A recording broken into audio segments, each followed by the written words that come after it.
I address you today regarding the ongoing teacher strike that has persisted for the last 22 days.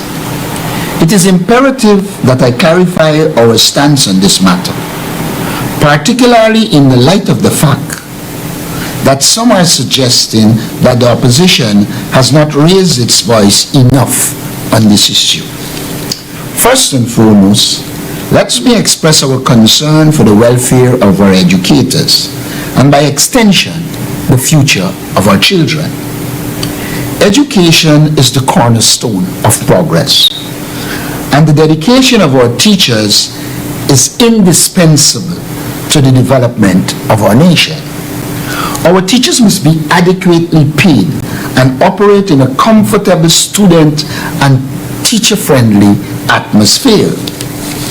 It must be recalled that on the 6th of February 2024, the day after the strike commenced, the opposition in its press release said, and I quote, "The coalition stands firmly with the teachers of Guyana during this crucial time," unquote.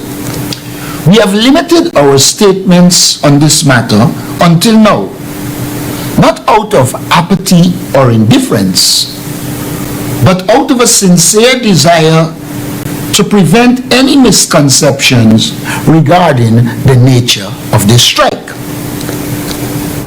Contrary to the assertions of some, our restraint does not signify a lack of concern for the teachers, the inability to engage the government, or our willingness to address this issue comprehensively.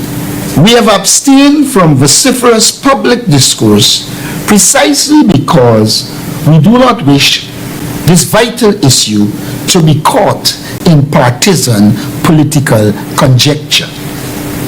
Unlike Jack Dale when he was in opposition, we consider this issue too important to be dragged into a partisan political squabble, and instead we chose to allow the teachers to have their say in the hope that good sense would have prevailed and that the government would have at least engaged with the GTU in an effort to bring this matter to some form of resolution.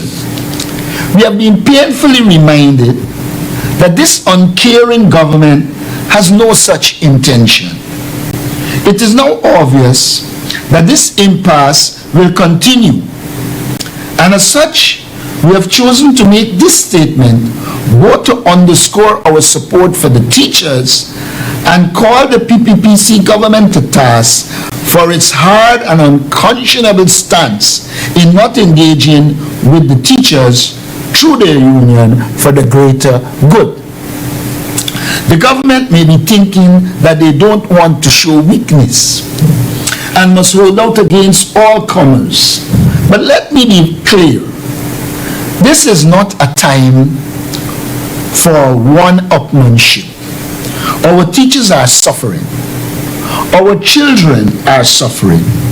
The vendors who work around the schools are suffering. The transportation workers who transport our students and teachers are suffering. Every parent who has a child is suffering.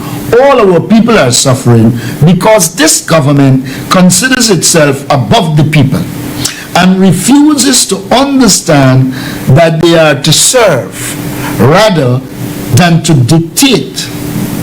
And we condemn this intransigence by the government in the harshest terms possible. It is a matter of public record that during our tenure in government, when faced with a similar situation, the APNU-AFC government acceded to the demands of the teachers.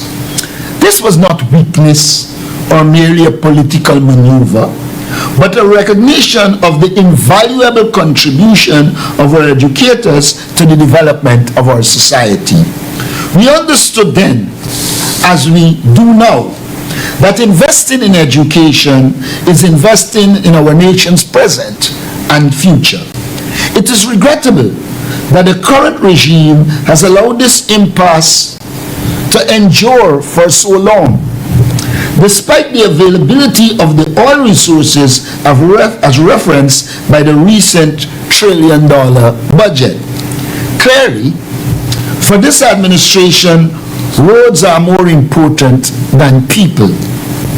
Chedi Jagan, a leader who stood for the rights of the people, must be turning in his grave. There is no doubt that the monies are available to pay the teachers and all public servants, and the suggestion that the cost of raising salary for teachers cannot be considered is untenable and unacceptable. Our children should not be held hostage to political brinkmanship. The longer the strike persists, the greater the harm inflicted upon the most vulnerable members of our society. Government should note that by their actions, they are creating the conditions for all public servants to consider whether they too should come out on the picket line. Because as the cost of living skyrockets, wages have not kept up. The poor are getting poorer as the rich thrive. And we know who the rich are in this country. Let me be unequivocal. When the APNU-AFC government returns to power next year, we will prioritize the well-being of our teachers and all public servants.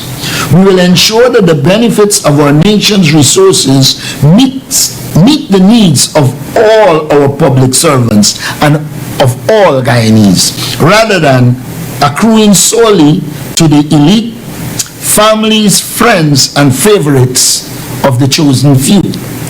The oil revenues that rightly belong to the people of Guyana will be utilized to uplift all segments of our society, fostering a more just and prosperous nation for generations to come. In conclusion, let us not lose sight of the urgency of this moment. Our teachers and all public servants deserve better. Our children deserve better, and our nation deserves better. Together, let us work towards a brighter future where the promise of Guyana is fulfilled for all its citizens. It is now patently obvious that if we want to see change, we have to come together and change the government. Together we stand, divided we fall. Thank you.